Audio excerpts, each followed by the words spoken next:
Guys, this is a brand new Yamaha EF2200IS, and if you see my previous video that I made last night, I just bought this generator. I've had it for 2 days. Uncontrollable surging at an idle on eco mode, and I did what everybody else does. You know, I tore the carburetor off it, pulled out the pilot jet, pulled out all the jets, main jet, the emulsion tube, pulled everything out, cleaned everything, started it back up, same thing. The other issue I'm having is I have to choke it even after it's warm, and I know what that is.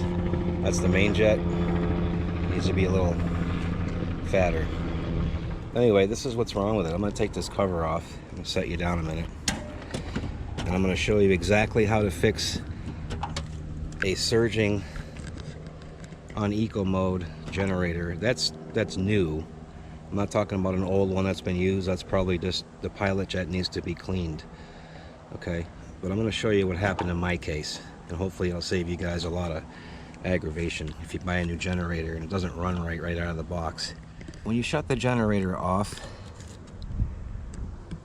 the butterfly and the idle screw, the butterfly is wide open, the throttle is wide open. You can see that. There's a little screw right here. This is the idle screw. So when you close the butterfly manually, when it's off, or when you start the generator and it's at full, wide open, full power, this butterfly, your carburetor butterfly, will be, open. But when you put it on eco mode, it goes all the way down here.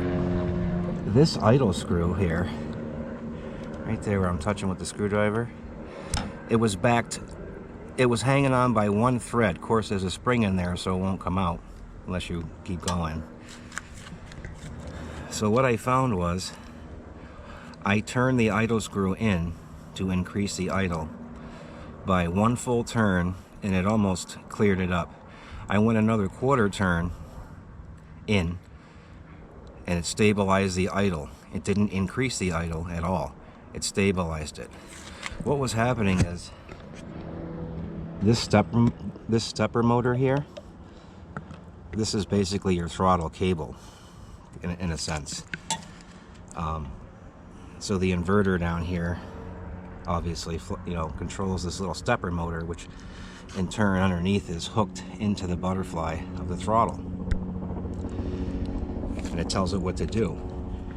Well, as I was firing this engine, put it into eco mode, I could see that the motor was confused as to where the bottom was at idle, because the other side of the idle screw, it wasn't hitting the carburetor. There was no positive stop.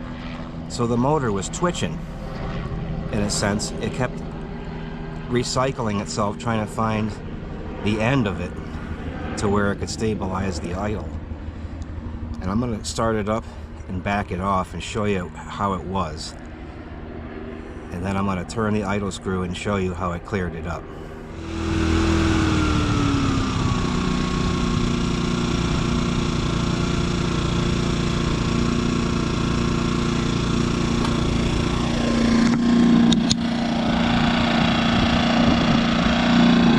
Okay guys, so the surging, it's surging now, but not as bad as it was because I didn't unscrew it that far, so I don't want to go through it all again. So look closely at the stepper motor.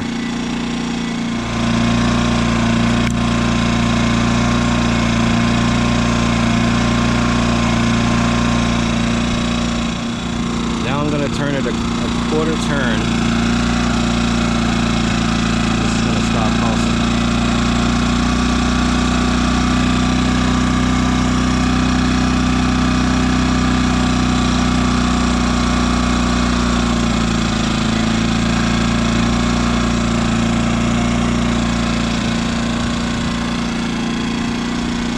And there you have it, guys. That was my problem the whole time with this generator surging brand new right out of the box. look how far I had to go with it. Before it was backed out so far, it wasn't touching the carburetor stop, the idle stop on the carburetor, which is this right here, where it's shiny. It wasn't even touching it. So the stepper motor didn't really know where to, close out on idle, if you will. So it was twitching. It was twitching with the sound of the surging equal. So that was my problem. So I took the carburetor off and chased down the cleaning and blah blah blah for no reason. And I'll give you another tip as to how I did this without taking the thing apart, taking off the case and all this ridiculousness. I only found 2 or 3 videos where guys were taking Yamaha carburetors off, and it was the model before this. It was the 2000, the small one, teardrop camper shaped, 2000 model. This one's a little bit different because the gas tank is a gallon and a quarter, and it's a lot larger, and it comes down at a slope. So obviously with this bracket here and this, you're not going to do it. You're not just going to take these 2 10mm bolts off and just slide it on out of here. It's not happening. So what I did was, I did something the other guys didn't do. They probably did it the right way. I just took a shortcut. I removed this stud, just the first one closest to me.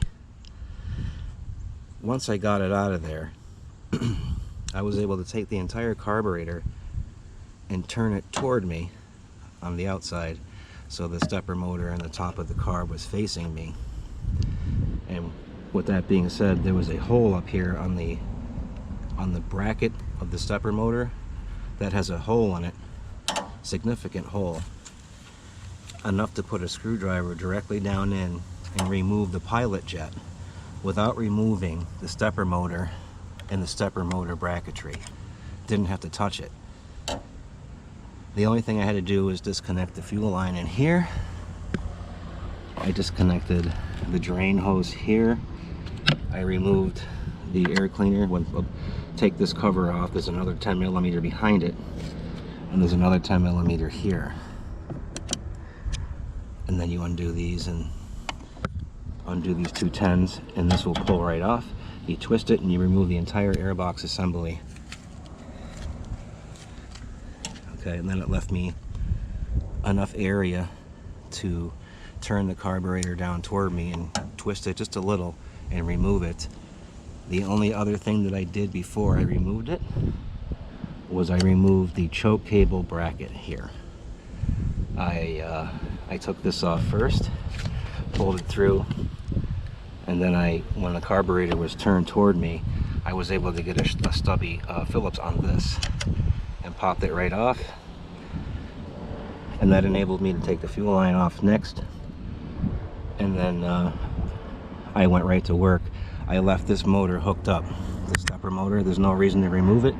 I did not remove it here either, inside there. I didn't want to do that because you can't see it. It's in there too deep. I'm sure it's a clip, but there was no need to move it. And then I, pulled out the pilot jet, pulled out the main jet and the emulsion tube, needle, and checked everything, re-cleaned everything. It was spotless. The bowl was spotless. And I put it back together, and I did the same thing, so I wasted my time. Probably voided the warranty, which I don't care. You know what? I'm comfortable working on my own things. It was worth it to me just to figure it out right then and there what was wrong with it. So if you have any generator of this nature, Honda, an off-brand, whatever, if it's got a carburetor and an electric stepper motor up there for eco mode or whatnot, and you got some pulsing going on, and it's brand new especially, check that first before you go tearing everything apart.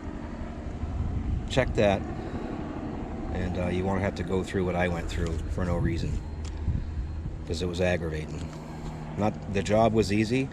Tearing it apart just required a little bit of time, but the fact that I had to do it at all was pretty infuriating.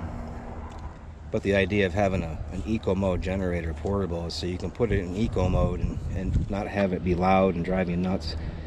So you settle for the decibels that it lands at when it's on eco mode.